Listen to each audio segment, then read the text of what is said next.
Welcome back to the Nullified Take channel for one last time here for Survivor 46. We are back to talk about all of the action from this absolutely crazy season, crazy finale as well. I'm joined by the three amigos, Kahuna, Jake, and Coach Drew is with me, and I'm your host, Chris. It was an interesting season. I'm very interested to know what people thought about the finale, what people thought about the season in its totality. Obviously, last week I couldn't jump on the live, but Kahuna and Jake held down the fort, so I didn't even get to talk to them about the crazy news that Australian Survivor will have a USA versus Australia season, which I'm very excited about, and I think there will definitely be some off-season content where we'll have to talk about it in detail here on the channel. But for now, let me say hello to Kahuna. Kahuna, how you doing, sir? Doing well, man. Doing really well. I'm feeling good that Survivor's come to an end again, because I don't know, this season was so up and down, so all over the place. I'm still shook as to how I actually feel about it. I'm not sure if I love it, if I hate it, if I like somewhere in between. But give us where you're at. Give us where you're at the beginning of this podcast. I think I should do a temperature test as we start this, and then we'll do another temperature test at the end of the podcast to see if you've changed your mind or not. So would you say at this stage you're up or down on the season? I'm putting you on the spot here, Kuna. Season as a whole, down. Definitely down. I'm with you on that as well. I'm also down. Yeah, it certainly was picking up and had a lot of momentum towards the end, and I feel like I've got a sour taste in my mouth with the final episode. So that's like, I'm like, oh, it was actually redeeming itself, and now I don't like the last episode. So I'm not sure. Yeah. I'm with you. And I wonder if it is a thing about us, looking at it with a very different lens. I'll be interested to know what our American compatriots think about the season as a whole. So, Jake, how are you doing and where are you sitting overall? And no sitting on the fence on this one. I'm making you decide. Are you up or down on this season and why? Okay, well, first of all, I'm doing good, Chris. It's good to finally talk to you. It's good to finally talk to you about the show after, what has it been, like almost a month, I think. I was on the podcast last week with Kahuna, but you weren't there. I'm going to be honest. I'm up on the season. If you're putting me on the spot right now, like when I was in Hawaii, I didn't watch any of the episodes. So then I binge watched 3 episodes straight from up till the penultimate. And then I waited a week and watched the finale. I was really, really into the show during those episodes. And so just when you ask me, like my gut's just telling me like I'm up on the season. Honestly, might be my favorite of the new era. I know there's the pre-merge, but let's be real. The pre-merge of every new era season has been, so is it really that different from the rest of them? It's a bit different because it has Banu, but in terms of like it being weak, that's not really that unique. So yeah. I've just really enjoyed the last like 5 episodes was like top tier Survivor to me. Okay, interesting. Well, we'll definitely be talking about it in further detail. Obviously, basically all the episodes that I didn't podcast on with you were the ones that the ones that I didn't like so much. Yeah. Yeah, and I think we were, like Kuna said, we've been up and down on the season as a whole. There's been good moments. I just don't think in its totality, for me, it stacks up. And I'm surprised you're saying best season of the new era when 45 was just last season. And I think that was definitely the best season of the new era. And I don't think that can be disputed. Also had a really good winner at the end that I think that you can give credit to. That's my opinion. I see Coach Drew's Coach Drew's busting. Like his lens is fogging up at the back there. Like he's cooking something up for this one. I got to go to Coach Drew and let him know. And this is what I love about Survivor, by the way. We all have different takes. We all have different opinions. There is no right or wrongs here. But I have to be true to what I'm thinking and feeling as well. And I'm not very high on it as a whole. But Drew, welcome to the channel. It's good to have you here, my friend. What's your thoughts? First time on the channel, right into for this season, I think. Did you come on for this season? Yes, for this season, yes. Yeah, first time on the channel for this season, and putting you on the hot spot. What are you thinking of the season as a whole? I think it's top 2 new era seasons. Thank you. Seasons seasons with horrible pre-merges and great merges, I put in either two camps. They're either Vanuatu, which is good in my opinion, or they're Karamoan, which is bad. And I put this in the Vanuatu part of that, as far as like, yes, the pre-merge and the Banu of it all is very just, I don't care. Like, I felt for him at first, and it's like, okay, I think I might be done here. I might be done. And then the merge hits, and I would say that basically from the Hunter episode until the finale, I thought it was great TV. Like, I was actually invested. I was having fun trying to figure out who the winner was going to be. I thought there were, moments where it could be mostly anyone. And I think that the finale gave us, some very compelling story arcs of at least 3 of the 5 that were there. So I'm excited to see how everyone at least felt about the finale, certain things that happened there. Yeah, and that's definitely what we want to get into as much as we can here. Sarah says, I was on my bike. I didn't see Coach Drew was here. I love Coach Drew. So Sarah's happy that you're here. We've got Chris in the live saying, what a wild ending to an insane season. And Sarah saying, we have a lot to talk about. Jay is saying, damn it, Chris, where's my 100K from Sia? I think Sia, being Australian, probably bounced similar to myself and Kuna after this season. And they're asking me, you better invent Chris coins as a replacement, or else. We were talking about it prior to going live here. Maybe the TNT coin on the what is it, cryptocurrency market. Maybe as that's a way to go in the future, so we can start sponsoring Survivor US when it comes to the fan vote moving forward. I just think Survivor should be doing the fan vote in any case. Don't rely on Sia to do the fan vote, right, Kuna? Yeah, that's true. Actually, like they should just have a fan vote. But who do you think would have got the Sia vote this season? Like, who would see? I think she couldn't decide on someone, and that's why she bounced. She's like, I don't have someone that I want to give the Sia vote to. I really like. It's just interesting, like that she did not do one this season. Like, why? Did she lose interest as well? Wasn't really explained. Should have given it to Q. Or I reckon Ben. I feel like Ben. I think Ben would have got it. Ben would have been a perfect one because he was saying that like he does not have a lot of money and lives with his parents still, and he had some pretty like emotional moments out there that seems kind of up 100%. Her alley. Yeah. Gabe says this wacky season is finally over. Taku saying the season that ended the Sia prize money. This is what it's going to be remembered for. I think there's a few different things it's going to be remembered for. People who didn't play their idol correctly, record long, time without Flint. Lots and lots of things that it can be remembered for. Gabe saying it even broke Sia. So like he's basically saying what I said. Did Sia even give a price? I don't believe she did. Georgette saying glad it's over. Kudos to the winner.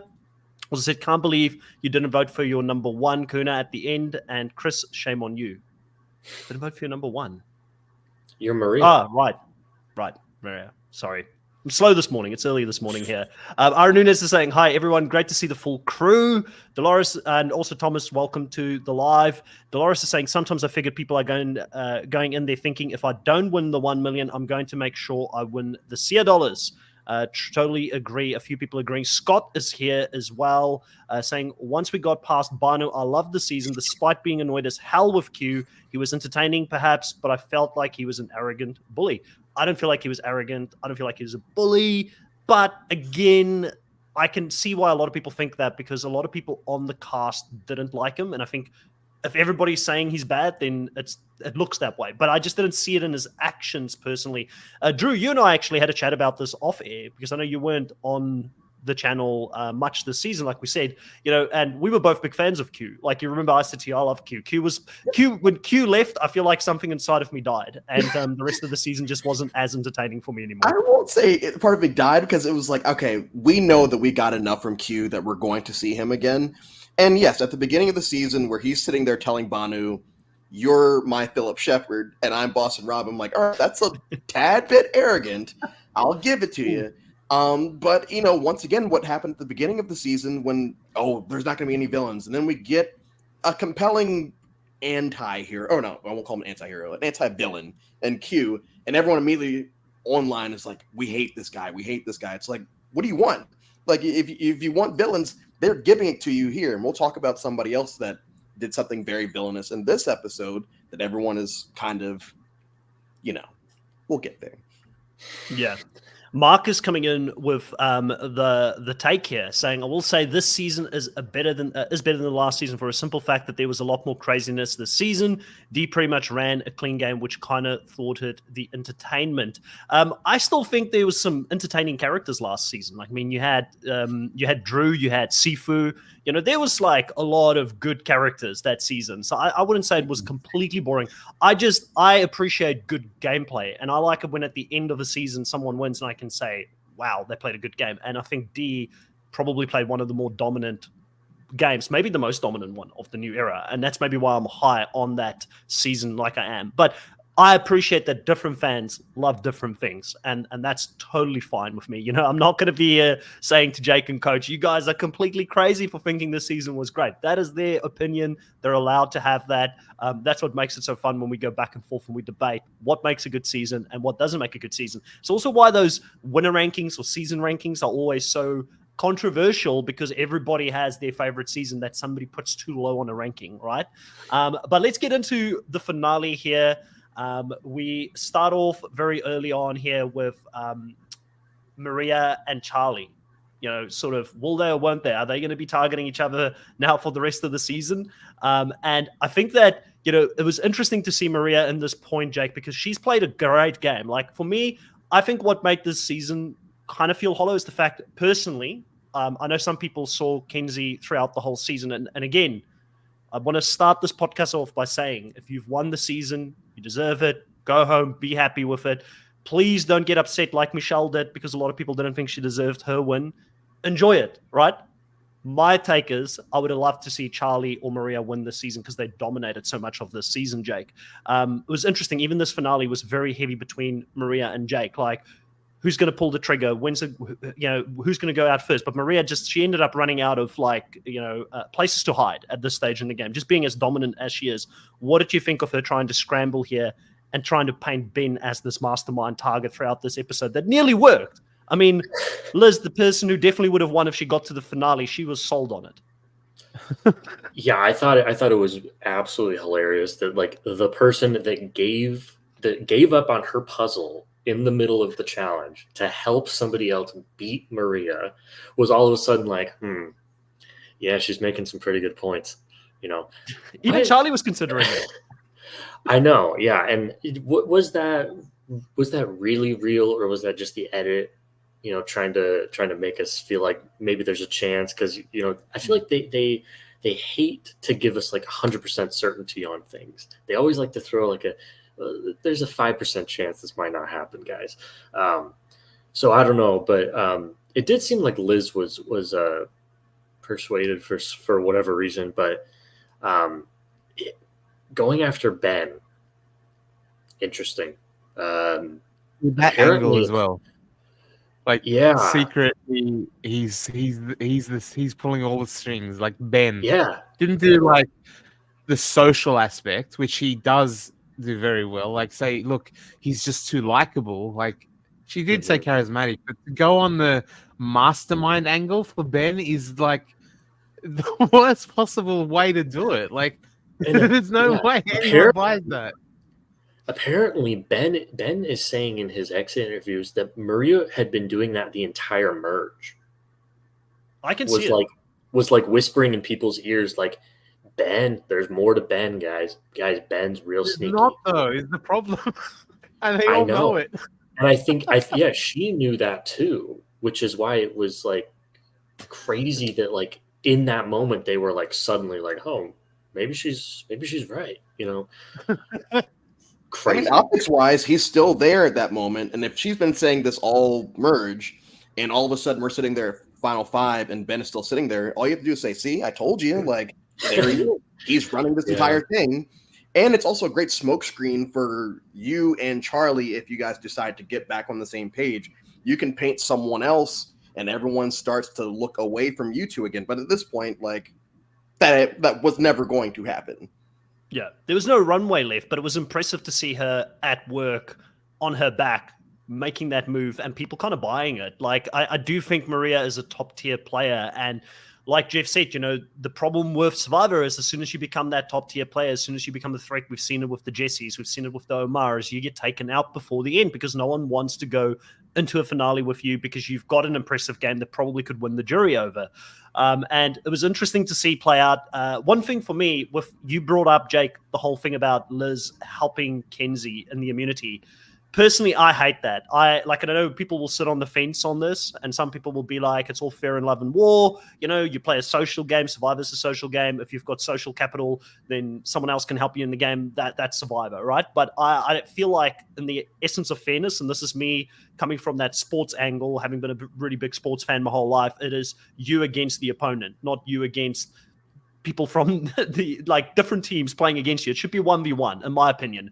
But what made me go at ease is that Maria couldn't care less, and I was like, why would I as a fan get upset about it if Maria doesn't even care about this? Kind of disappointed me that she didn't call Jeff out a little bit on that and be like, hey, I think if that was Danny McRae, different story, because the guy's a competitor. He already called Jeff out on some BS previously, but they're casting a certain type of person for Survivor these days, and those are agreeable people.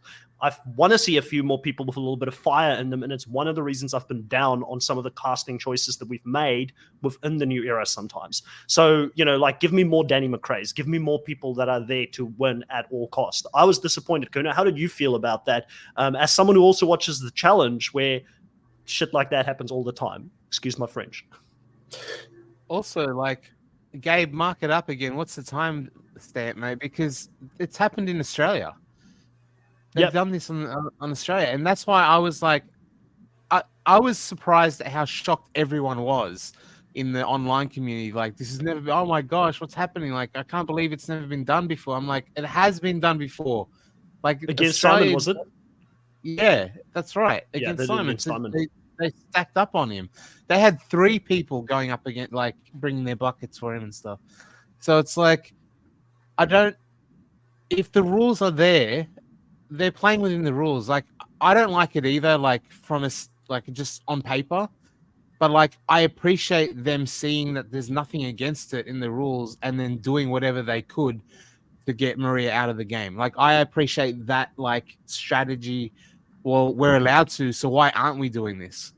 But I do think the producers need to make it clear that that can't happen if you don't want it to happen. I don't know if they wanted it, because I feel like Jeff would have just said, "Hey, stop it! No, you can't do it." Yeah. When he puts his foot down when he needs to, and they let it go. So I don't know. Maybe it's part of the game for them, Jeff said that if Liz would have stopped and said, "Hey, Jeff, is it okay if I go down, grab my plank, and help Kenzie?"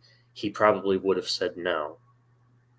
But because she just did it, and he's like, "Okay, you're not calling on me to make a judgment, so I'm just gonna kind of step back. I'm just gonna let it play." Yeah. Like I said, I felt better about it because Maria was okay with it in the end. I would have been pissed Liz if I was out there and somebody did that against me. Same here. Yeah. Sarah saying you can help people, referencing obviously Albert, who helped Sophia back in the day as well, right? Sophie was trying to get Albert to help, and Jeff was like, "Nah, it can't happen." It can't happen. Okay. Yeah. Interesting. Yeah, but again, you actually called for it, right? There's a get over here and help me, as opposed to drop your stack and come help me, and Jeff's like, "Nah." Yeah. Interesting. Well, in this moment it worked and it played out. A controversial moment for me in the finale that Maria went out that way, but Kenzie was quite far ahead, and who knows, she may have still won that without the help as well. Scott said, in the moment, I loved seeing Liz helping her, but hearing post-season discussions, I feel it should not be allowed in future seasons. I don't like it. I don't like it when they do it in the challenge either. The challenge, they have the arenas where people go up against each other 1v1, and then you have people on the arena shouting out the answers to puzzles or math or things like that to help the person they want helped in the arena to beat the other person to go home. So I just never have been a fan of that. Sarah said, Chris, you didn't read the first part of that. I said, Sophie, tweet it now. You can help referencing her and Albert. It was hilarious. Yeah, sorry. Sometimes there's so many comments coming in, guys. Like, I just pull them up as I can. I appreciate all the comments, and we'll pull them up wherever we can, and we'll sort of acknowledge it.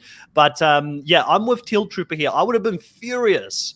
And Dolores says that Liz followed the Boston Rob rulebook by never asking, basically, and just doing. I'm sure it is one of the many rules that Boston Rob does have in that book of his. But, you know, what an interesting conclusion to Maria's story here on Survivor. Drew, what's your thoughts on Maria? Do you think that she's someone we see come back again, or is she unfortunate that she's in that archetype where there is a lot of women that probably is like, I feel like in her age range maybe, and that similar archetype, the mom that potentially could come back for season 50? Or do you think she maybe just did enough by almost getting that 4 immunity wins that would have put her in an elite group? Where do you sort of sit on it? Well, let's just assume that 50 is going to be post 33 until 49. The women that fit in that archetype that I feel like they would give heavy consideration would be either Chrissy or her. And I feel like in this situation, because she was also looked at as a social and strategic threat along with the physical threat, while Chrissy, you know, some people were rubbed the wrong way-ish, and I guess people towards the end were rubbed the wrong way by Maria, but that's after the season. I do feel like it'd be a 2-horse race in that spot. So I do think she has a really good chance at ending up there. And I do feel like people would want to see her again because of all the backlash that she has gotten over the last few days. I do feel like if she were to go out again, she would be a very compelling character for people to either really cheer for or really root against.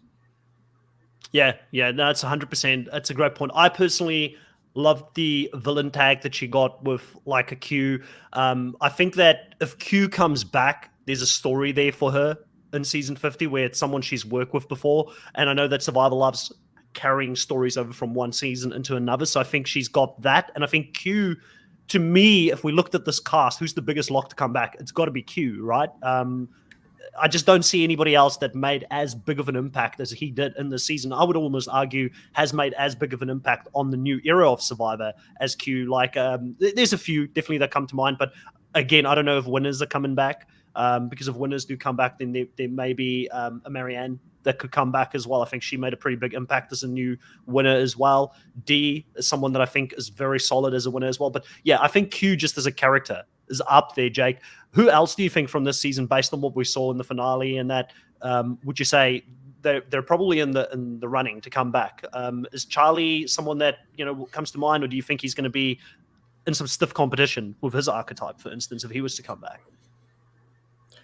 I don't know about Charlie. I think the production team really likes him. So I sort of lean towards saying that he could definitely come back. And I think, I don't know. I think that they might agree with a lot of the fan base that maybe he should have won. So yeah. Maybe they like to, I feel like they like to bring those types of people back, that they runner-ups of war. Maybe in the future. Yeah. That could be definitely a chance there. What did you think of Maria's vote, though, in the end? While we're talking about her, let's talk about all of it. Maria turned her back on the young lad, Charlie, at the end and did not vote for him. And she went into a reason afterwards, which, to be honest with you, I kind of lost a little bit of my train of thought when she was explaining it. It was based on, I feel like Kenzie was more deserving of the money and she was going to use the money better or something like that, I think was her reasoning towards the end. But what did you think of the fact that Maria didn't end up voting for him when she wanted to go up against Charlie as well? Like, there definitely shouldn't have been any kind of like hurt feelings. She was planning to make that move at the same time Charlie did.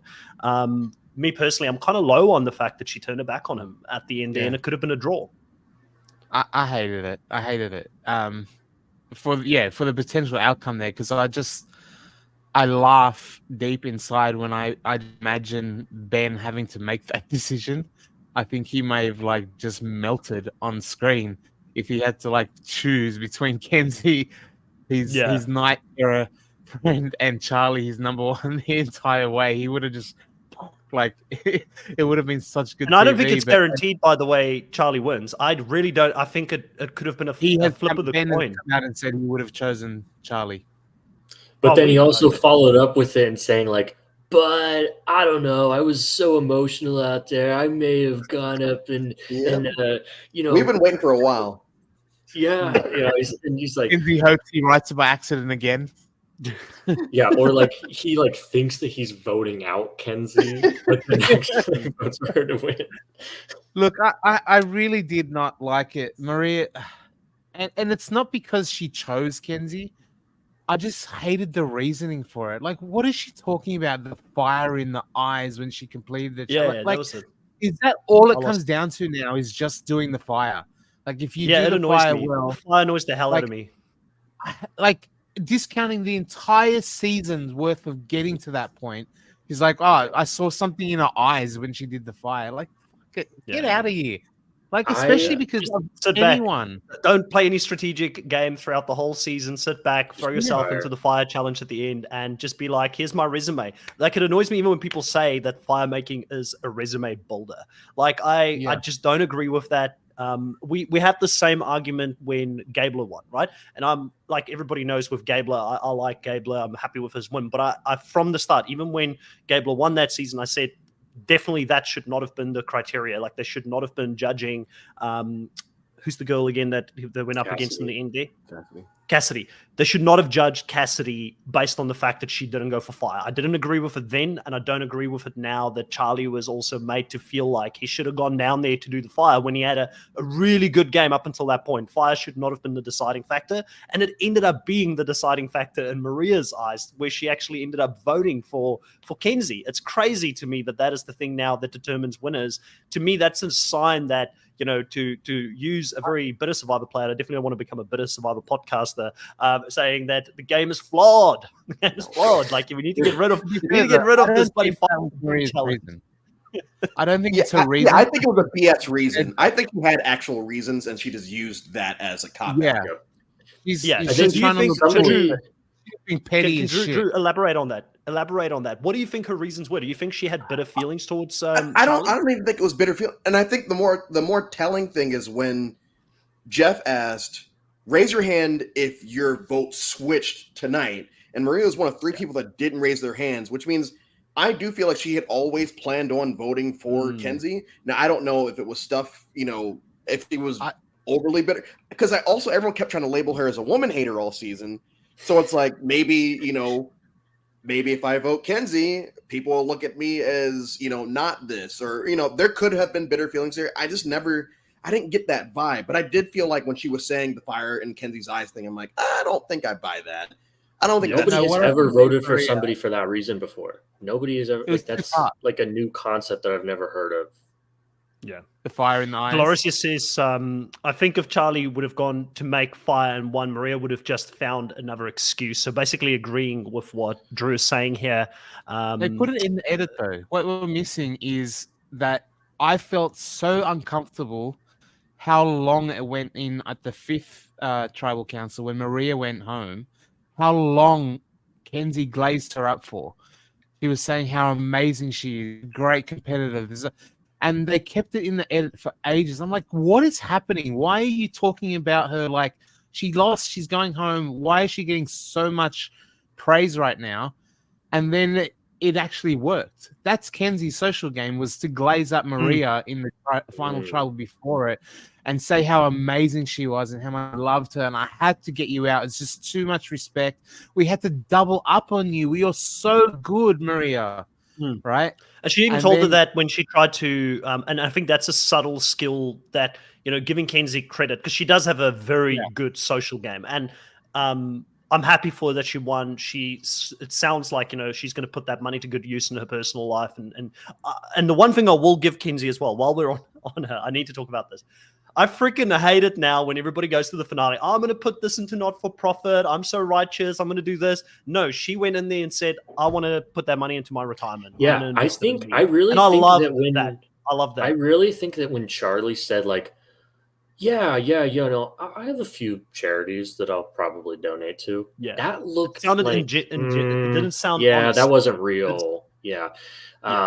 I don't, I'm sure maybe he would have, it seems like he has, from what I've read, he has some passion for some of the law that he does, but that did not come off as like genuine at all. Yeah. This jury did not seem like they wanted to hear any type of BS. I hate like, that and if question, it sounds like BS, then we're not going to, we're just going to time you. Yeah. And once that 30 seconds is up. That was crap too. Tough I'm crowd. so annoyed at Tough this whole crowd. thing. Like, I'm so annoyed at That all was of it. crap. Why? That was crap. Can we call that shit out? Like with Jeff out. also doing it like 30 seconds from the jury. And then at the end, he's like, oh, explain your game in 30 seconds. What? We've spent, like, it felt like Jeff was over the season and just wanted to get it done with. Like, did he run out of time? Like,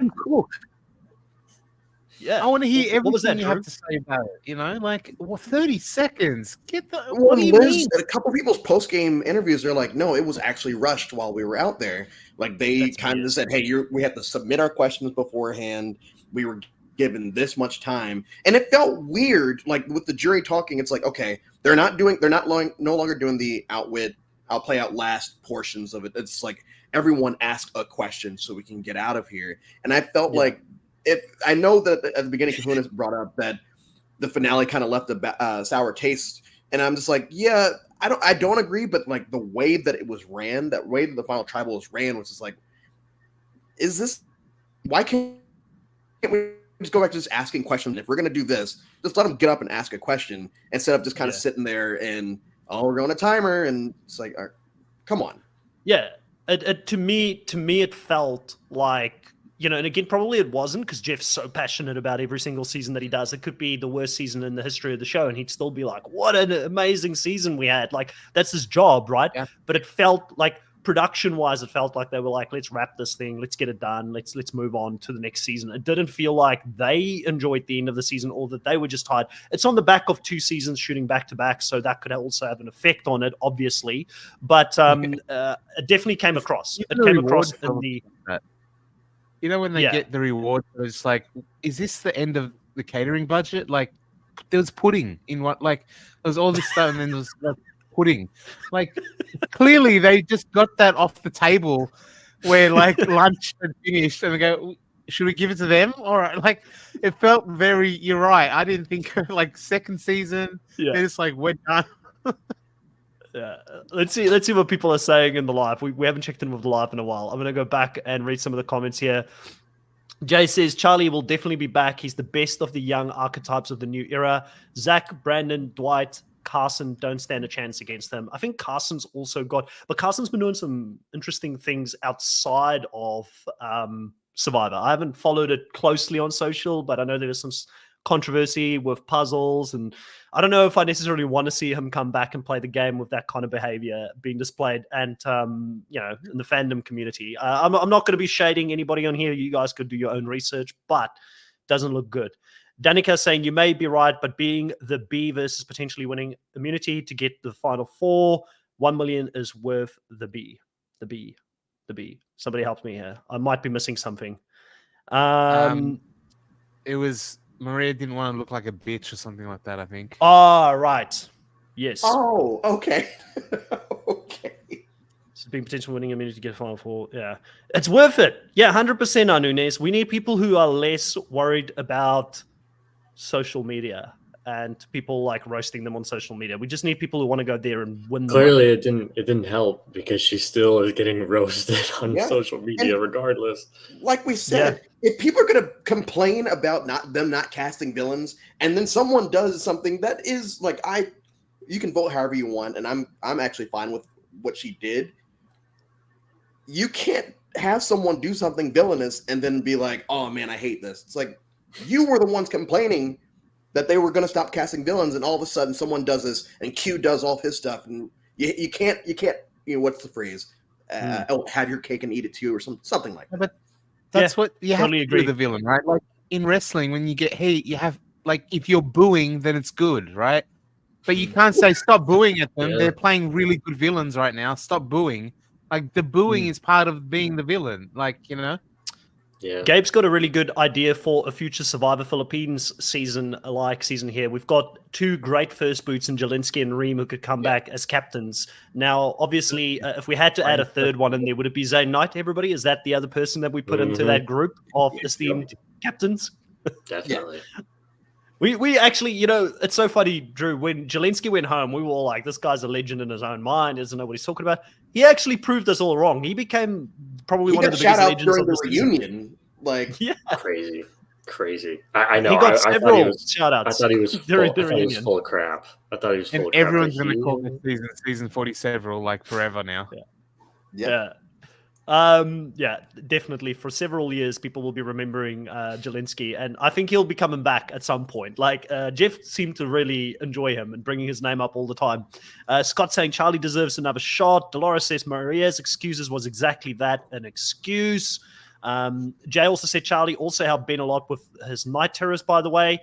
It just wasn't shown, and it kind of was shown towards the end where he walked with him in one of the scenes, but they very much focused on Kenzie being that support person for him. She was the person who slept next to him at nighttime, and she constantly was there to calm him down. And it looked like hell out there, Jake. Like, imagine wanting to play this game. You're wanting to play this game for so long. You go out there and play the game, and suddenly anxiety takes over, or a part of you that you didn't think will come up in the game comes up, and it actually, like, I have to give him a shout out. Like, for me, Ben's crying in the finale was too much. Like, I got to the point where I actually even messaged Kuna last night as I was watching it. It's like, what is happening with all this crying? Like, I've become very cold to it because this whole season there was so much, like, there was a record of crying happening by different people in this season, and it was tough for me to watch, right? But the guy went through a lot, and I will give him credit where it's due.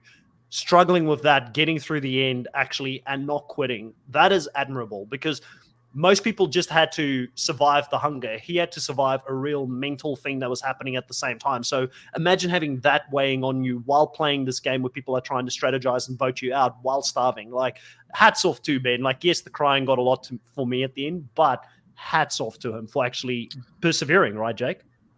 For sure. I mean, we had 2 people where I'm like, dude, if that was me, like, honestly, don't know if I could have made it. Him and Liz. Yeah. Like, Liz, how the hell did she make it through this game? Not eating anything, not pooping. I thought you were going to say not pooping for so long. That's the second part. I mean, that's crazy. But she finally did. Last episode. Big announcement, guys. I finally took a shit. No, seriously, like, I have experienced anxiety in my life. I know people in my life that have also dealt with panic attacks and anxiety. It is not easy, especially when you're out there, like on an island with people you don't know. I mean, unimaginable how scary and hard that would be. So really props to him, props to Kenzie, props to Charlie, props to all the people who helped him out there. Really crazy. Yeah. Anybody else wanted to add anything on Ben? Coach, I saw you having a bit of a reaction when I said I didn't like all the crying. Hey, I'm just cold-hearted, mate. I'm cold-hearted. Criers are going to cry. I'm a crier. I think once Banu was gone, because I had my suspicions on if he was faking it or not. Once Banu was gone, yes, I was a little desensitized from the crying. And then as the season progressed, it's like, okay, this is what real crying probably is, because I'm still on the fence about Banu's crying. This is what real crying is, and because of the reasoning behind their crying, because I have these night terrors, because I have this anxiety, and I'm out, like Jake said, I'm out here with people that, yes, at their heart, they're there for me, but they're also here to lie and manipulate me to win this money. So how can I trust that when they are taking me in, that it's not them trying to play me? And I feel like that would, if you constantly have that in your head every night, the night terrors are just going to continue every night, because it's not going to go away until you get voted out. And for him, he never got voted out. And I'm sure we'll touch on this horrible reunion that they just will not stop doing. It's very uncomfortable watching their faces after they lose. Like, their bodies are in shock, physically and emotionally. It's not good. Yeah. Thoughts on that, everybody. Kahuna, what's your thoughts about the fact that they don't take a break from filming the show towards doing the reunion. Like you said, they get out the leftovers from, the Ponderosa coming over for them to have some food there. Again, it's again another decision why, for me, I don't understand why so many fans are hiding the fact or protecting Jeff and them in some of the decisions that they've made to budget the show out. Like, we're watching a valued version of Survivor that we used to know, like where they used to go the extra mile. They used to have proper reunions, the 39 days, everything. I feel like a lot of these decisions that have been made has been cost-saving decisions, but also at the cost of the players, like having them not being able to go and take on board what has happened with them. And now they suddenly have to answer for their game, or now they have to talk about it. They're not in the right mind frame. They haven't even spoken probably to the psychologists that are on the island afterwards. And now you've got like a TV camera in their face, and they have to talk about, like, Charlie, how do you feel about this Maria vote? You could tell a lot was going through Charlie's head. And I want to say hats off to Charlie for not speaking his mind, because he did not speak his mind in that moment. He had the restraint to be like, I need to come across as gracious in this moment, but that's not what was going on. You could see the wheels spinning in his head, and I felt like it was very unfair to him that he had to answer that question so shortly after losing $1 million. Kuna, what do you think about this? Yeah, I agree with you 100%. Like, we just saw Ben talking about how physically wrecked the man is, and like, it doesn't stop. It's just like the nightmare keeps rolling. Give him a breath at least. Charlie just, got betrayed by his best friend for $1 million. And like, this is on the tail end of no sleep, no food, no anything like that the entire way through, while working at the mentally trying to be at an 11 when you've got the energy to be like a 1, and you're just constantly paranoid, constantly strategizing, constantly doing everything with the physical on top of it.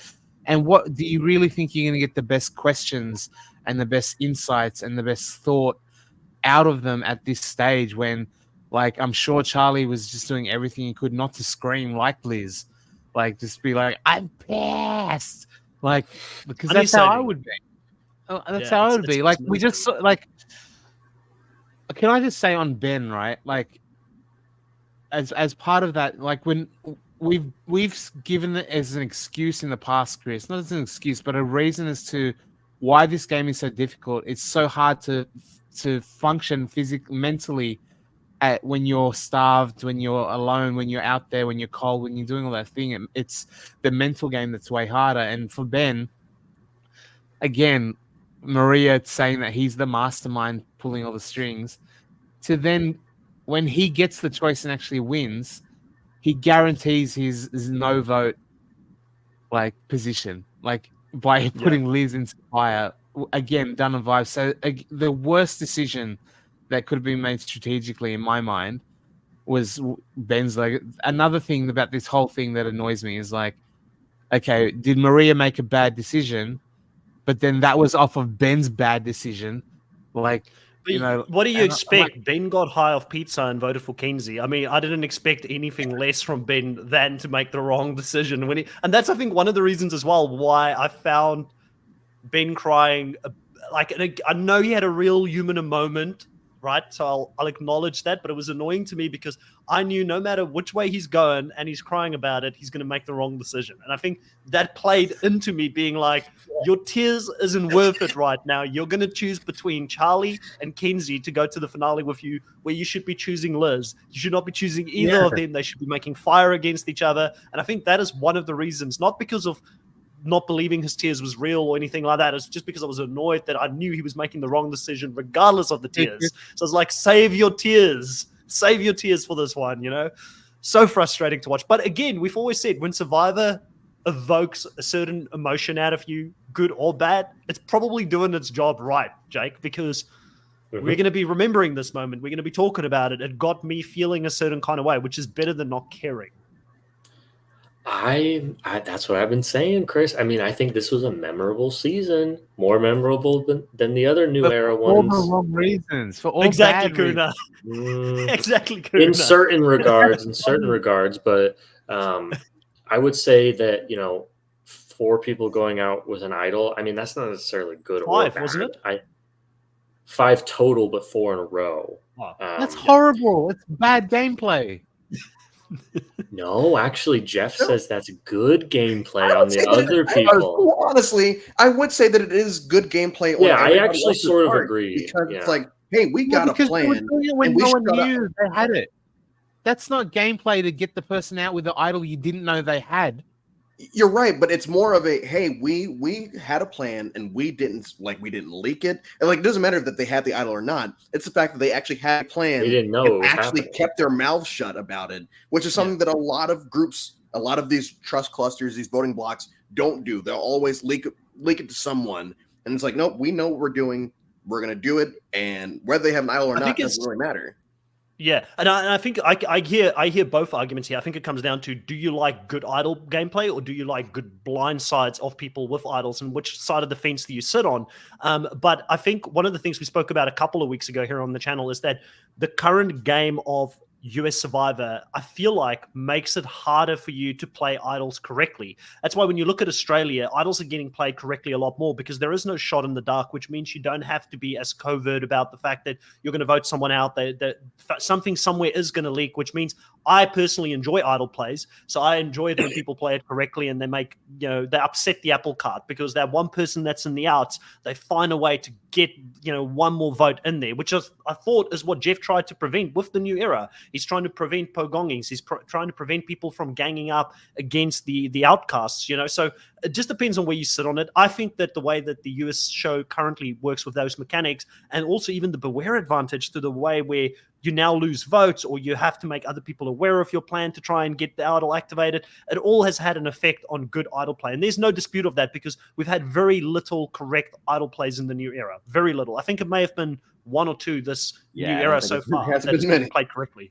Yeah, the rules are just very convoluted now. If they just, I'm not going to say dumb down the rules because that's not really dumb. Scale it back a little bit. Yes, if you scale it down, yes, I think they would get back to. And it's ironic because I don't like advantages, but I love when advantages are played because it does make for great television. I just know that if I were ever to play, I would just be like, no, y'all can deal with that. I want to focus on the social strategic aspect of it.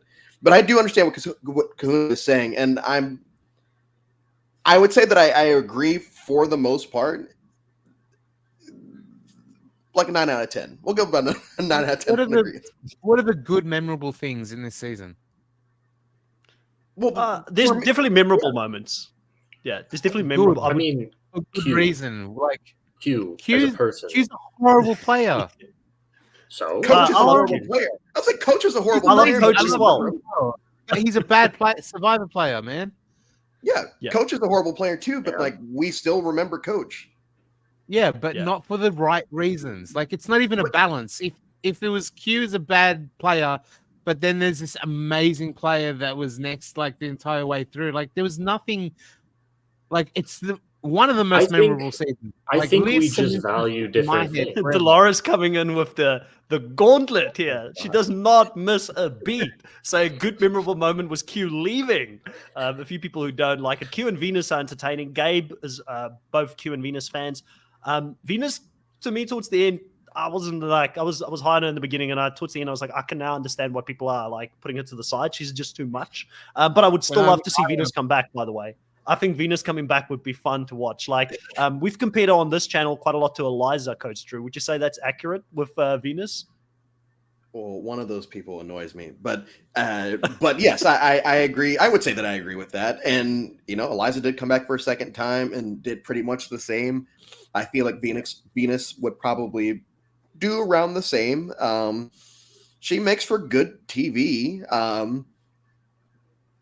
On this cast, though, like outside of Q and maybe Maria, I don't see many people like. I guess if you want to throw Jelensky in there, fine. I don't see many people coming back from, but I don't think that's I agree. A knock on the season. It's just because we are now. Everyone knows we're leading into 50, and so if we're leading into 50, at a certain point, you have to start really narrowing down people from different seasons. So like, you even go with David versus Goliath. At one point, everyone's like, "We'll have 8 people back from this." It's like, okay, no, I think we might have 3 from that season. If we're lucky, we'll have 3 from Dave vs. Goliath, and that's on the better end of the seasons since 33. Tiff is also a good answer. Yeah. Jay says Tiff will be back. Chris is saying y'all need to enjoy the spectacle of TV shows more. Chris is saying I stand with Jake on this one. And I think that, again, we can enjoy seasons that don't have like always have good gameplay. Like I think that maybe that's just where we disagree. I think that Jake, give me one. Give me one really good, memorable gameplay moment here.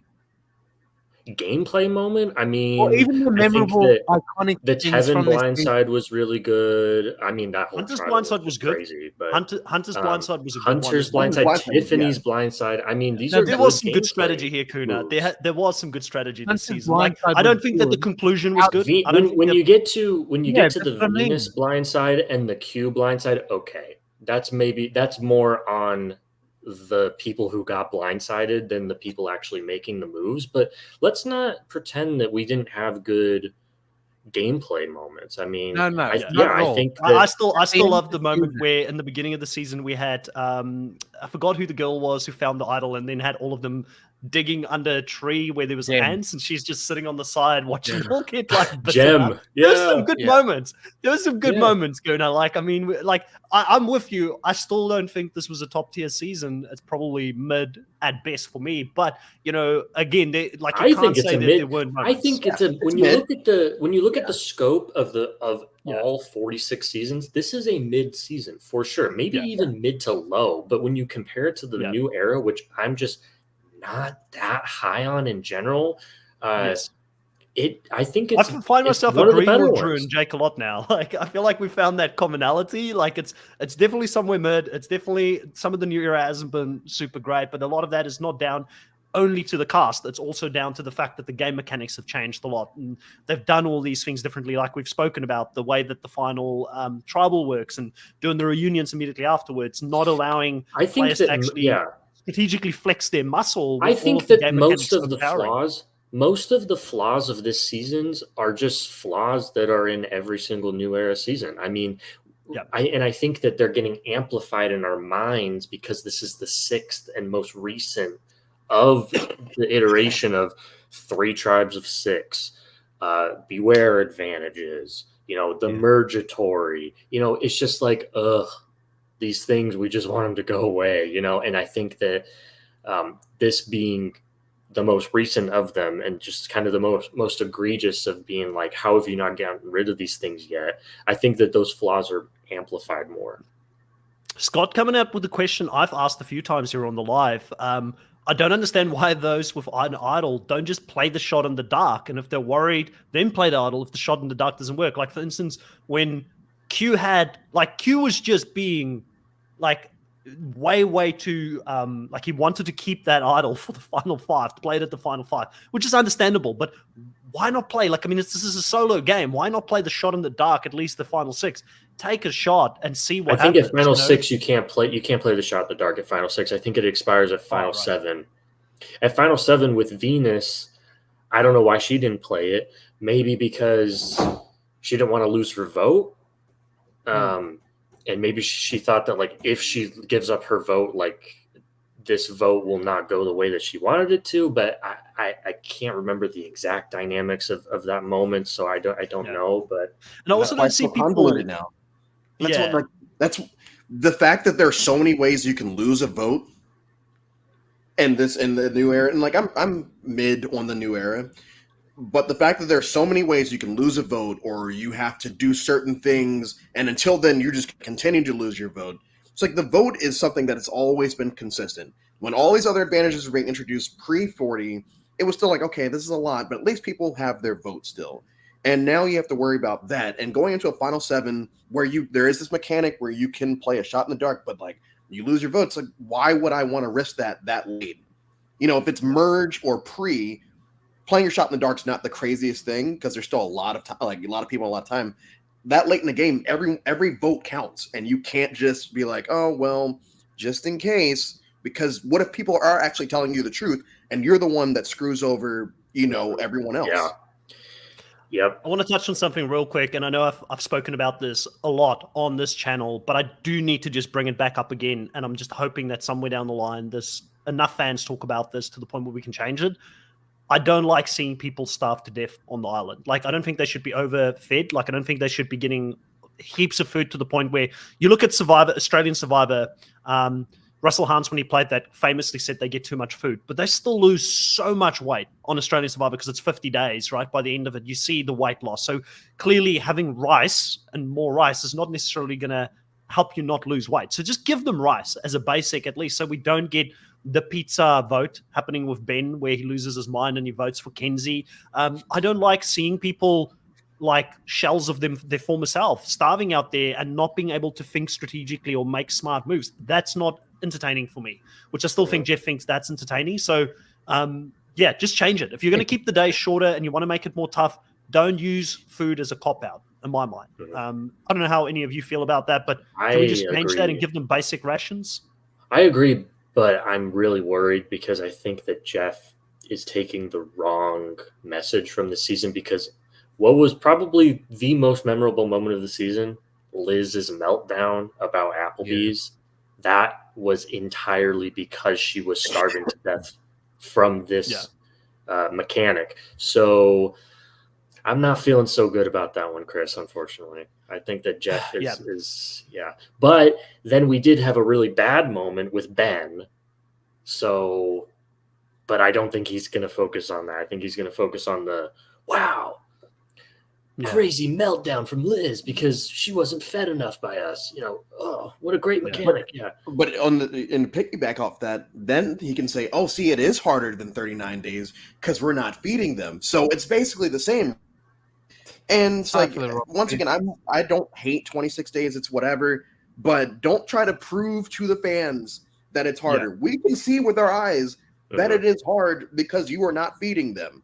Yeah. But it still isn't changing people's minds. It's not the kind of heart that we enjoy as the fans. We don't enjoy them getting starved to death as fans. Like, we enjoy the mental hardship of playing 39 days. And that's what Jeff doesn't understand. Like, it's a different kind of heart to play the game for 39 days versus playing 26 days. Anyways, Jay here says, I don't even mind the shortened days. Just make it 30 days so that there's more days between challenges so that people can build relationships. Thomas is saying Kelly Kim and Lauren from 39 deserves another chance getting it out there. I think both of them, would be good to see them back. I feel like Lauren's got a better chance, though. Just my 2 cents out of the 2. Sarah says, I agree with Jake. It's one of my favorites of the new era, but Chris probably is also sad that they didn't show Tony speaking llama when talking about iconic lines, but said bag of tricks instead. Definitely. Sarah knows me too well by now. Big Tony stan over here. So any screen time Tony gets, I'm all for it. Danica saying, winner this season was Applebee's. People have talked more about Applebee's in this past 6 weeks than the past 6 years. The last time was probably when Karishma was on the show talking about Applebee's. Scott saying, I started rewatching Pearl Islands, and it's really stark how much the game has changed. Guess what? This is probably an appropriate time to say it. I will be talking about Pearl Islands very soon with Coach Drew here on the channel. Coach Drew is on the channel today, or on this podcast, for a very specific reason. He is going to kick off 46 days of watching 46 seasons of Survivor on the Nullified Take channel, where he will have different co-hosts join him for different episodes. It's a big commitment, Coach Drew, to do 46 seasons in 46 days. Why? We all want to know why. Why are you doing this to yourself? I'm bored. But honestly, like, when I did 42 and 42, it was a lot. Like, I actually lost weight during it. Like, it was, but it's fun because this is my second favorite show of all time behind Lost, and I binge watch Lost all the time. I know it's a lot harder to do Survivor, so I have to put aside, once I entered this realm of the community, it's like, why don't I just do it, podcast about it, and just keep on going? So I start tonight. I'm really excited to start Borneo. It's always very refreshing to see Jeff on the boat saying, oh, yes. So I'm looking forward to it. I'm looking forward to having everyone on the channel join me at one point or another. All to end on July 10th, watching season 46 again. Yeah.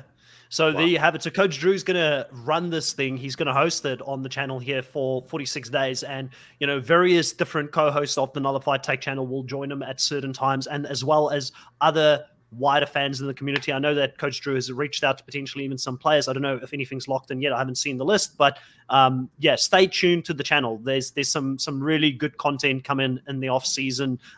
My first one with Coach Drew will be Pearl Island, which I haven't seen in a very, very long time. So I'm actually excited to go back and rewatch some of the older seasons as well. And the nostalgia of it will definitely kick in when I do it, because I'm famously known for not rewatching seasons. I don't normally rewatch. I like one and done, try and remember it as best as I can. But I think this is going to be good. Coach Drew's putting me through the ringer for all of you.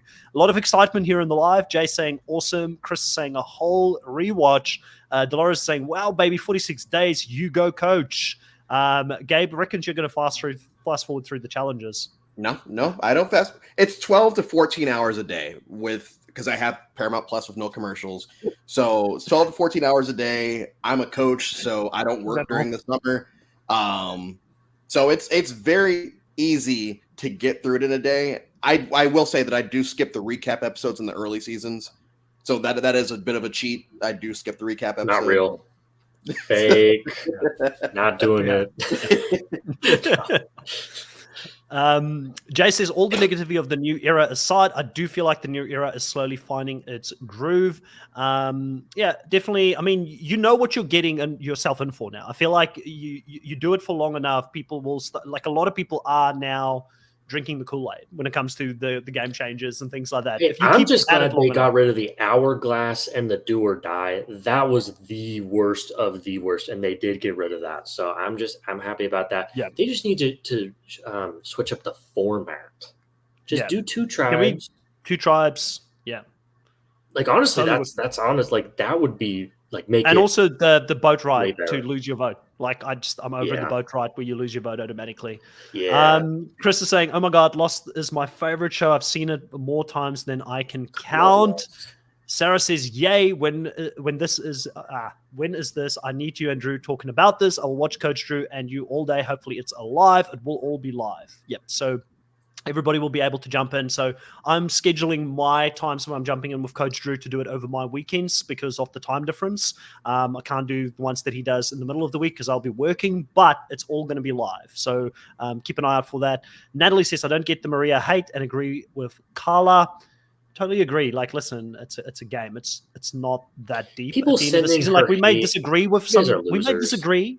I just want to say we may disagree with some of the moves that she's made, but when you go beyond having an opinion about it and disagreeing, and you're like hunting this person down on social media or going at them, like, what are you doing at that point? Like, you should be looking in the mirror. Like, do what Coach Drew is doing. Go back and watch 46 seasons, right? Or touch grass. Like, this is how Coach Drew touch grass. Yeah, this is how Coach Drew keeps the demon tamed, right? So that he doesn't go on social media and blast any of these players. He watches 46 seasons in a row. He doesn't have time for it. As I showed Chris, I'll have to show you too afterwards. Doesn't have time. Dolores saying, I'm in. And Gabe saying, my first season was Nicaragua. Wonder what he thinks of it. I think that this is the one that Mucky said he wanted to talk to you about, wasn't it? Like, I don't know if he's on it or not, but obviously I know Mucky is a big Judd fan, similar to myself. Fabio. Yeah. Yeah. So I'm Nicaragua is not one that I particularly enjoy, but like, it's just more boring than bad. It's fine. It's a season. You weren't a fan of what was it called? The Medallion of Power? The Medallion of Power? I was not a fan of the Medallion of Power. Those are the good days. Yeah. The Medallion of Power. In comparison to what we see now, those were the good days. We're the youngest person. So, like, yeah, because there was nobody in their 30s during that season. That's like the notorious because everyone was either under 29 or younger or older than 39 or whatever it was. So, like, there's nobody in their 30s.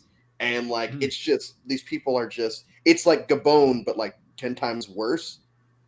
And it's very frustrating, and I can't wait to watch it again. Which one was the race season? The race season was Cook Islands, Race Wars. Yeah, and Fiji was going to be as well, right? But then they ended up changing it because somebody pulled out. Yeah. So yeah, crazy that they saw that twist. They're like, let's not only do it once, but do it twice in a row. Yeah, that'll be. I miss the themes. I miss the themes. Like even when we saw Survivor 47 next season, they coming up and you see them like hitting like the blacksmith type of thing. Yeah, I was like, okay, what's the theme, Jeff? Like, what are we getting into here? Like, I miss it, man. Like, I still feel like we should go back. I don't understand why it's so difficult just to bring up themes. Like, that's been my biggest problem. I think this is my thing. We've all now agreed this season is probably mid at best, right?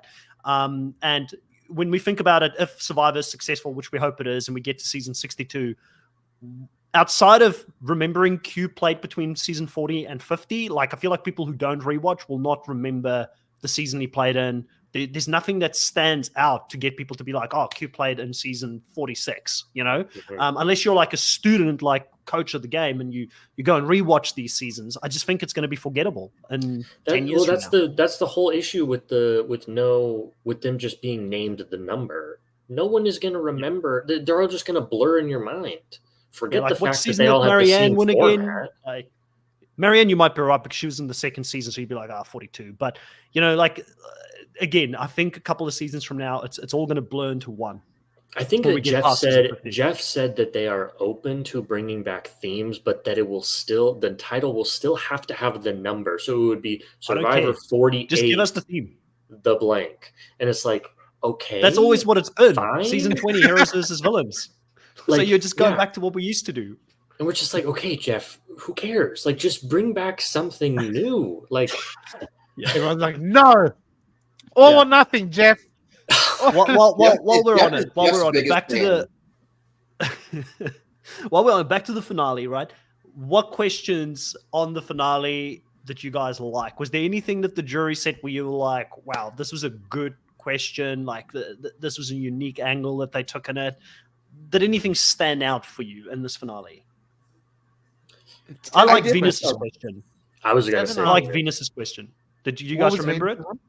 Yeah. So Venus's question was, what mistake in the game that you made that you turned into an opportunity? I really thought that was a good question because I don't feel like we get that very often. I don't know if they really answered it all that well. But Charlie spoke about Q, you know, lecturing him in the game and after he did his vote and he was out and then getting in on the 6. And then there was this argument about how he got into the 6 when Maria was like, I'm the one who got you in there. And he was like, no, you were the recommendation letter, which is true. And she, like, I don't know if that pissed her off as well, but I thought it was a good question. I agree. I like Kevin's question too. Who did you use to get yourself further in the game? I never heard that before. Like, I thought that was that was new. That was new. Never heard that. Yeah. And then you had Q's question. I hate Q's question, man. So much. Yeah. What are you going to do with the money? What are you going to do with the money? Like, none of your business, bro. I'm going to spend it on hookers and blow. Like, get lost. Stop. Like, you don't ask people that question. Yeah, because you know what I mean? That's outside of the scope. That's outside of the scope of the game. You're voting for somebody based on their actions in the game, not for things that will happen afterwards, right? So that's why I have an issue with that. Yeah. Because I haven't heard that question asked since like the biggest early days. Question. Yeah, like who has the biggest sub story? What they're going to do with them? Get them to the end and they win. Like that shouldn't be a question. Yeah. Sarah here saying the first Survivor podcaster is going on 47 with Arab Aisha. We definitely need to root for her. We'll definitely do that. I mean, one of us, right? If a podcaster finally got onto the show. One of us. So they actually have two podcasters. They have two podcasters and one person that has played live games in the United States. What's their name? They played Survivor Pennsylvania, and I just watched that season, and I can't remember their name, but they're also out there right now. Right. Who's the other podcaster? John Lovett is a podcaster. And John Lovett was Obama's writer. Yeah, he's a political podcaster. Political podcaster. Right. But he's big. Yeah. I can't believe Aisha beat us to the punch. Before one of us gets onto Australian Survivor, she's already on there, you know. So beat us to the punch, Aisha. But I'm definitely going to be rooting for her. I hope it goes well. I'm already like when 47 started playing, I'm already like thinking there's some interesting characters just off that little intro that we've seen. I'm really excited to see how that season's going to play out. A lot of people, a lot of people saying like I'm going to be the best player of the new era. I want to create my legacy on the Mount Rushmore. Yeah, I was like, interesting. Like people, like we just haven't seen that. Like it seems like people are just like, I'm happy to play, but these people are like, I'm not only happy to play, I'm going to be the best player you Well, ever you know what's seen. crazy about that is the fact that they don't know that 50 just got announced as a returning season. Yes. So, like, they're saying this without that in their head. And when we get 48 and 49, I feel like a lot more people are going to be saying it because they're going to be playing for 50. Yeah. Right. Yeah. And it's, we spoke about it a little bit on the channel here, Coach Drew, when you went on, but you know, the players who play 47, 48, and 49, they're on the back foot because you know that the pre-game alliances are already happening right now. They're setting up final threes and things before they even go out there. And none of these players, like some of them yet to play, like I think 48 may still be filming right now. You know, like a 47 probably is close to finishing, or it has just finished, and 48 will just start. You know, there's a lot of people that are behind, like they're behind the 8 ball. So I love the fact that Jeff announced the fact that season 50 is coming because we need a returnee season.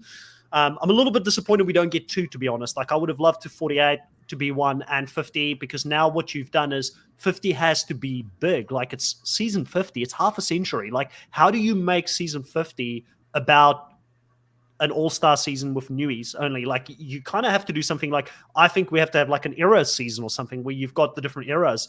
Maybe you've got mid-era, new era, and old era or something, and you get like those 3 tribes coming in, or make it something special, because we're going to compare it no matter what. We're going to compare this to Winners of War. Like Winners of War was our last all-star season. So what are they doing here? How are they doing period. it? Yeah. First returning season since Winners at War. And it's on a very big milestone season, right? Yeah. And then more than that is that Australian Survivor, and we can talk about this a little bit as we close off the podcast here, has just announced, I think, the biggest theme ever. When, you know, Jeff's like, hey, we're going to be announcing season 50. And then they're like, Jeff, hold your buff. We're going to be announcing USA versus Australia. Right. So now there's even more pressure on season 50 to be good, because a lot of fans already are comparing Australia and the US to each other a lot. And there's a lot of, you can be the most biased fan in the world and just be US only, US to the soil. But Australia Survivor is making some waves, and you have to at least acknowledge that. And by doing that season, the pressure on season 50 is so much more, Drew. What's your thoughts on it? I don't think you've spoken about this on the channel at all. Well, and it's the rumor and innuendo for a while was when that the brief period that Australian Survivor was on Paramount Plus and everyone was watching it, the rumor was, oh, Jeff got pissed off and had it taken off. Now, I don't know if I believe that or not, but let's say that it was true. Let's say it was true. Now, all of a sudden, this thing that people have been clamoring for a while, it happens, and it's on their show. It's not on your show. It's on their show. It's going to make 50 has to be the best season ever. Like, it has to be Heroes versus Villains. It has to be up here, because if it's not, then I don't think they're gonna lose viewers, but people are just gonna start very outwardly, more than now, outwardly saying Australian Survivor is better because did you see this season? And then they'll go back and watch, you know, their version of Heroes vs. Villains, and they'll go back and watch all the other seasons, and then they'll watch South Africa, and then they'll realize, oh man, we've really been getting jerked around for a while with this mess that they've been giving us, you know, even pre-New Era. Winners at War is not as good as people make it out to be. It's still top 10, whatever. It's fine. Yeah. It's not as good as, and if Australia ever got to that point and they did a Winners at War, I guarantee it would be better. Yeah. Australia's just, they've got the magic sauce right now. And I think the good thing, I made a short video tongue in cheek, and a lot of people took it very personally when I said, is this the end of Survivor CBS? And people are like, of course it's not. I knew it was going to rattle some cages, but people were clicking on it, which is why I did it. I think there's a term for that. I think there's a term for putting a very inflammatory title, but not actually. It was clickbait. I'll admit to it. Guilty as charged, sir. I knew people would click on it. But the thing is, I put it out there tongue in cheek because I knew people would click on it. But my biggest thing with the whole, you know, will this be the end? Or it won't be the end. Obviously, Survivor US is a juggernaut, and I think like it still has a lot of steam in it. Still one of the shows that viewership-wise does the best on CBS, right? It's up there. But I think competition is good if Jeff takes note. And I just don't see a world, Kahuna, where Jeff does not take note of people that he casted. This is part of his franchise. He's famously said, I don't watch other Survivor shows. if you get someone on that show like a Wendell, or you get someone on that show like, I don't know, Michelle Fitzgerald, or whatever the big names are that you're going to bring over, you're not telling me Jeff does not keep somewhat of an eye on it. And also knowing that season 50 is coming. Like, this is good for Survivor US that Australia has done this, because it's going to up the level for him going into season 50. That's my humble opinion about it, Kuna. What do you think? I think it might be bad for those individuals because they're not getting on season 50 if they're on the Australian version. I think Jeff would take it personally. I think I'm hoping he'll watch it and actually take note. Surely he's had to at some point, with all the online rhetoric being that Australia is coming for them. It's so many people saying it's better already. He has to have taken notice of it, but I think he's taken the ostrich in the sand kind of approach to it so far and ignored it all, just confident in his millions of viewers that watch automatically without having to worry about it. Look, it might be one of those things. The scary thing about those millions of viewers, I just want to point out for a brief second there, the scary thing about those, because a lot of people hang on, like, still got millions of viewers. There are a lot of people that are on the edge of being like, this is it. Like, I've tried, I've stayed. Like, I think he doesn't realize that there's a lot of fans that are staying because of loyalty and nostalgia and wanting the show to go back to previous days. And that's a delicate balance that he needs to get right, because if that tips to the point where people are like, you know what, I'm just out. Like, he could lose a big chunk of that viewers overnight. And I don't know if he realizes that a lot of people are staying based on loyalty more than anything else. There's also a lot, and I'm not saying that there isn't a lot of people, let's say 60% of people enjoy the new era and they're watching it only for that. I think there's 40% of people that are like, we're going to watch it no matter what until the wheels come off. But everybody has got a limit, is what I'm trying to say. I think he's underestimating that the people within those millions of views. I do think the reason why the US-Australia thing hasn't happened in the past is because he doesn't want to showcase that he has an inferior product. I genuinely think that if he advertises the fact that there's Australian version out there, people will look at it and realize, oh, this is actually better. And he can't have that. So right now, without it actually being a direct one-to-one comparison, he can say that he's got the better product. His viewership says he's got the better product, like as far as numbers go, all that sort of thing. So ignorance is bliss a little bit. So maybe he won't acknowledge it too much because he can just live in a thing where it's like, as long as I don't say they exist, no one will know they're better than me. So yeah, but I think he can't. I don't think he can ignore it after this season, Jake, goes live, because when the US players come over to play, like Sandra may have gotten a few people, but there's a lot of people who also aren't Sandra fans. Not everybody would have checked out Australian Survivor just based on her going over. When Russell came on, Russell would have had a pocket of people that still followed him that would have watched it back then. But this is now going to be a whole cast of what they're saying US legends. So, imagine them giving somebody like an Earl Cole on there, which I know for a fact Earl Cole was in the circles of Survivor South Africa. Don't know if it's ever going to come back. Like he's put his name out there before that he'd love to play, right? So imagine Earl Cole gets on. Imagine someone else from that era gets on. Maybe they're out of the running for season 50, but they're someone that fans would love to see play the game. Todd Herzog. Johnny Fairplay probably will go over.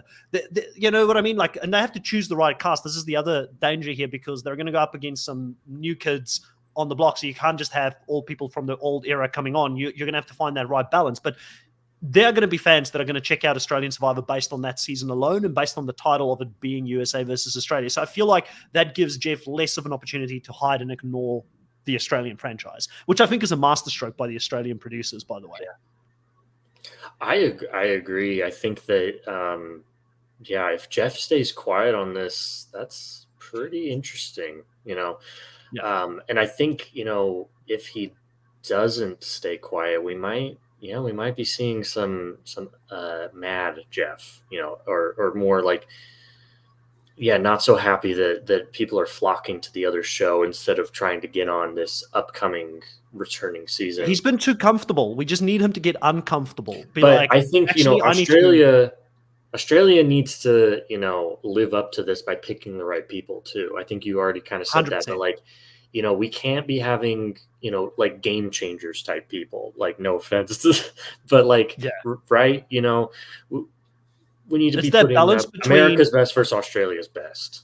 Yeah, that's why I did a video which I have yet to release for who I would pick for Team USA, and I think a lot of people will look at that team and be like, wow, okay, but there's a few players there that they've got gameplay savviness, but they're also physically capable. I feel like if you have a USA team that is not physically up to the task, you can get away with that to a certain degree in the US because there's a lot of puzzles and a lot of equalizers.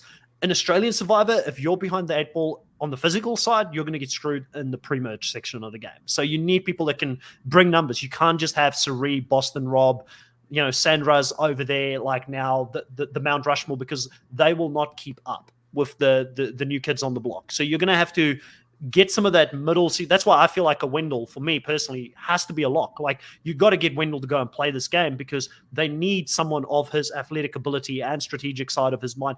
I've always loved Dom more than Wendell, but I've always said, Wendell and Dom's like this for me, almost interchangeable. Like, if you can't have Dom. Like, Dom strategically is great, but he's not going to, like we saw him on the challenge, he's not going to keep up. Wendell's going to keep up. We need Wendell to represent the US just as well. Like, I would put D on there. I think it would be interesting to have D and Wendell on the same season. I don't know if D would do it because she's in with Jeff. She's doing the On Fire 50, podcast. Probably. We had 50, I don't know about that, but yeah. But anyways, lots of excitement. I think, let's do proper podcasts on it in the off season at some point and go into further detail here. Is there anything else all of you wanted to bring up about this season? Any final thoughts, Kahuna, on this season? Did you change your mind? Like, bottom tier, middle tier, higher tier? Where are you sitting? I don't know I haven't fully processed how I feel about it because Jake's I'm doing to you what Jeff did to the players. Yeah, it's one of the most memorable seasons. Some of these people are burned into my memory forever. Like, maybe because of like. Are you getting a Q skirt? I'm not getting a Q skirt, but I'll never forget Abanu for bad reasons because I'm just tortured by that man. Like, Liz in this episode was just the ultimate weirdo. Like, I can't believe some of the stuff that comes out of this woman's mouth. Like, I'll remember her. We didn't even talk about that. Did you find out, like, she apparently is not a millionaire, and that was a strategy? What the fuck? Like, but we're getting new strategies in season 46 that we've never seen before. What I mean. Like, we haven't seen it for good reason. We haven't seen it for good reason. It's dumb. I actually think that's kind of interesting. I don't know, because people were kind of like, ugh. She's like why does she keep talking about her wealth? She's weird. But then if she comes out and is like, actually, I don't know. We didn't get to see it play out. Maybe it would have worked. We don't know. I doubt it. She was guaranteed.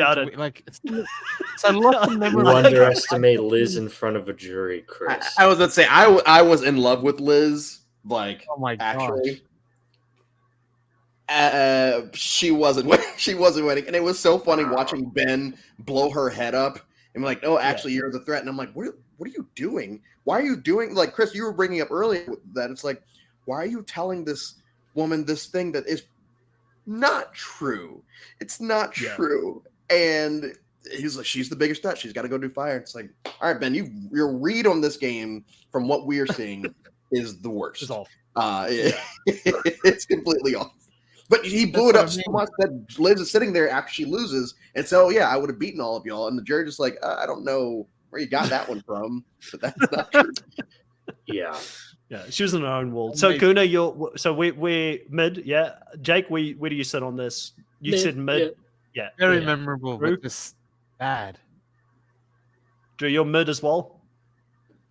I'm mid. If I were, as of right now, I would put it in low 20s. Low 20s, high 30s. Yeah, I'm with you. I'm like, it's not problematic. Mid to lower tier for me. Like, it's in between there somewhere. Like, listen, it's another Survivor season, and the great thing about Survivor is we're going to get another season 47 coming up. It's going to be a whole bunch of new characters that we can root for coming into that. No Sia money, which is what Danika's bringing up again here. Interesting take. I wonder why she didn't do it this time. Jeff says it's now over.